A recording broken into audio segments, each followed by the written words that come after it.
நீங்க ஒருபோதும் யோசிச்சு பார்த்தீங்களா? மக்கள் ஓட்டு இல்லாமலேயே கமல்ஹாசன், இளையராஜா மாதிரி பெரியவர்கள் எப்படி எம்பி ஆனாங்கன்னு? இதுக்கான சின்ன சஸ்பென்ஸ் தான் இப்போ பார்க்க போறோம். வணக்கம் நண்பர்களே! Welcome to Arima media. இந்திய பார்லிமெண்ட்ல 2 அவைகள் இருக்கு. லோக்சபா அண்ட் ராஜ்யசபா. லோக்சபா எம்பிகள் யாருன்னா, நம்ம மக்கள் நேரடியாக ஓட்டு போட்டு தேர்ந்தெடுக்கிறவர்கள். ஆனா ராஜ்யசபா கொஞ்சம் வித்தியாசம். இங்க 2 விதமான எம்பிஎஸ் இருக்காங்க. ஒன்று நியமன எம்பிகள், நாமினேட்டட் எம்பிஸ் பிடி, இளையராஜா மாதிரி. இவங்க எந்த கட்சியோட ஆதரவும் இல்லாம, கலை, அறிவியல், சமூக சேவை மாதிரி துறைகள்ல சாதனையா இருந்தா, ஜனாதிபதி அவர்களே நேரடியாக எம்பியா நியமிக்கலாம். அதனால தான் ஓட்டு போடாமலே இளையராஜா பார்லிமெண்ட்ல எம்பி ஆனாரு. 2 தேர்ந்தெடுக்கப்பட்ட எம்பிகள், எலெக்டட் எம்பிஸ் கமல்ஹாசன் மாதிரி. ஆனா இவங்கள மக்கள் டைரக்ட்டா ஓட்டு போட மாட்டாங்க. ஒவ்வொரு மாநிலத்தோட எம்எல்ஏக்கள் தான் ஓட்டு போட்டு தேர்வு பண்ணுவாங்க.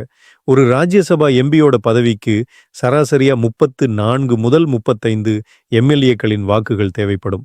ஒரு ராஜ்யசபா எம்பியோட பதவிக்காலம் 6 வருடங்கள். ஆனா லோக்சபா மாதிரி மொத்த ஹவுஸையும் கலைச்சு மாற்ற முடியாது. Rajya Sabha permanent house.